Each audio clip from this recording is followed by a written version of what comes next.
नमो बुद्धाय दोस्तों। फिर से उपस्थित हूं आपके सामने एक नए वीडियो के साथ। दोस्तों, हम बात कर रहे थे जाट समुदाय की, उनके इतिहास की, उनके सुनहरे गौरवमयी इतिहास की, जो जिसका भारत की समृद्धि में, भारत को सोने की चिड़िया बनाने में अहम योगदान रहा। दोस्तों, ये योगदान था बौद्ध राजाओं का। दोस्तों, आज हम उसी कड़ी में, पहले हमने बात की महान सम्राट कनिष्क की, उसके बाद महान सम्राट हर्षवर्धन की, उसी कड़ी में एक तीसरे सम्राट, तीसरे नरेश, आज हम अंशु वर्मा की बात करेंगे। दोस्तों, अगर ये वीडियो आपको अच्छा लगे तो इसको लाइक कीजिएगा, चैनल को सब्सक्राइब कीजिए अगर आप मेरे चैनल पर नए हैं। तो दोस्तों, आज का वीडियो शुरू करते हैं। जाट समुदाय, जिनके पूर्वज बौद्ध थे, उसके एक नए अध्याय, या ये नया नहीं बल्कि एक विरासत है, और उस विरासत को गौरवमयी बनाने वाले नरेश अंशु वर्मा। दोस्तों, नरेश अंशु वर्मा नेपाल के राजाओं के प्रसिद्ध राजा थे। 7वीं शताब्दी में उन्होंने बौद्ध धर्म की अपार उल्लेखनीय सेवाएं की। उन्होंने बौद्ध धर्म के लिए जो कार्य किए वो नेपाल के अन्य किसी राजा ने नहीं किए। अंशु वर्मा के कार्यों को देखकर यदि उन्हें नेपाल का प्रथम बौद्ध नरेश माना जाए तो अनुचित नहीं होगा। वर्तमान जाट जाति का गर्व अनुभव करना चाहिए तो उनके पूर्वज बौद्ध नरेश अंशु वर्मा नेपाल के प्रसिद्ध राजा रह चुके हैं। भगवान बुद्ध की भूमि होने के कारण नेपाल का संसार के बौद्ध देशों में महत्वपूर्ण स्थान है। सिद्धार्थ का जन्म लुम्बिनी उद्यान में हुआ था, जो उनके पिताजी की राजधानी कपिलवस्तु से लगभग 20 किलोमीटर दूरी पर था। सिद्धार्थ का जन्म लुम्बिनी में, बुद्धत्व की प्राप्ति बोधगया में, धम्मचक्र प्रवर्तन अर्थात प्रथम उपदेश ऋषिपत्तन मृगदाव सारनाथ में, और महापरिनिर्वाण की प्राप्ति कुशीनगर में हुई थी। इन 4 पुण्य एवं पवित्र स्थानों में से भगवान का जन्म स्थान लुम्बिनी एक है, जो विश्व के करोड़ों बौद्धों की पूज्य स्थली है। नेपाल में बौद्ध धर्म की परंपरा आरंभिक काल से चली आ रही है, लेकिन राज्याश्रय के विशेष उल्लेखनीय प्रमाण नहीं मिलते। 7वीं शताब्दी में राजा अंशु वर्मा के राज्यकाल में बौद्ध धर्म को विशिष्ट स्थान प्राप्त हुआ। नेपाल में राजा अंशु वर्मा के समान श्रद्धालु और शक्ति संपन्न संरक्षक बौद्ध धर्म को इससे पूर्व नहीं मिला था। तिब्बती सम्राट संगसो गम्पो का समय सन 616 ईस्वी में माना जाता है।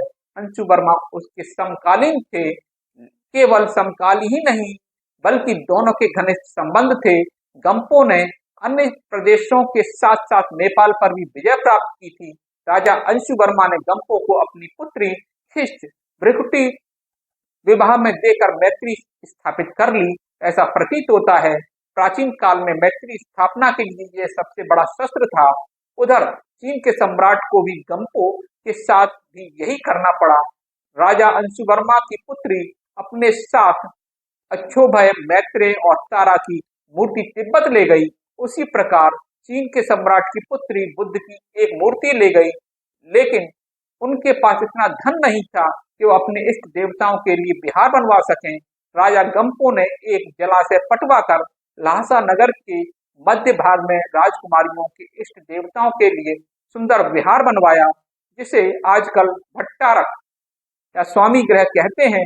नेपाल के राजा अंशु वर्मा के द्वारा अपनी पुत्री को तिब्बती राजा को विवाह देना और उसके साथ बौद्ध प्रतिमाएं भेजना, यह तिब्बत में बौद्ध धर्म के प्रचार प्रसार की भी दृष्टि से महान कार्य था। अंशु वर्मा के विषय में हुइनसांग कहते हैं, अंशु वर्मा बड़ा विद्वान था और उसके विद्या व्याकरण पर एक ग्रंथ भी लिखा है। उसके काल में बिहारों और मंदिरों में किसी प्रकार की कोई विरोध नहीं था।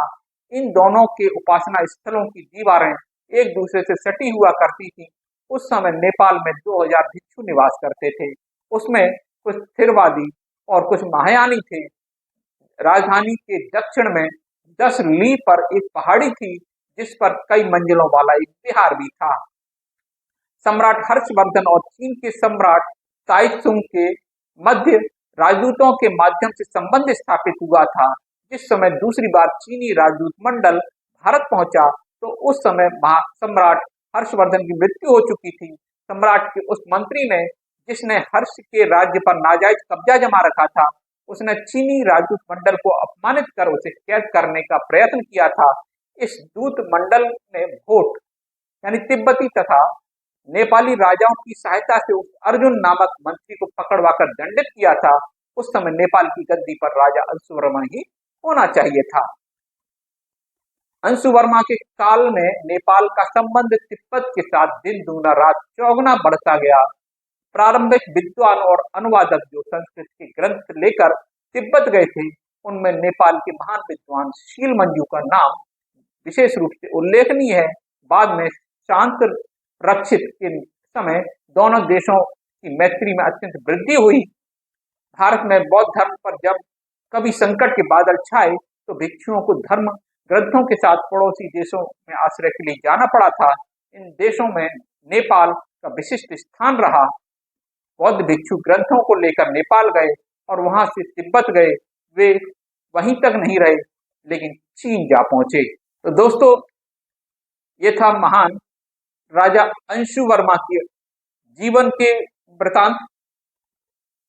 दोस्तों, अगर ये आपको वीडियो अच्छा लगा हो तो इसको लाइक कीजिए, चैनल को सब्सक्राइब कीजिए। दोस्तों, अगर आप मेरे चैनल पर नए हैं, मिलता हूं एक अन्य महान जाट बौद्ध सम्राट की कहानी लेकर के अगले वीडियो में। तब तक के लिए नमो बुद्धाय।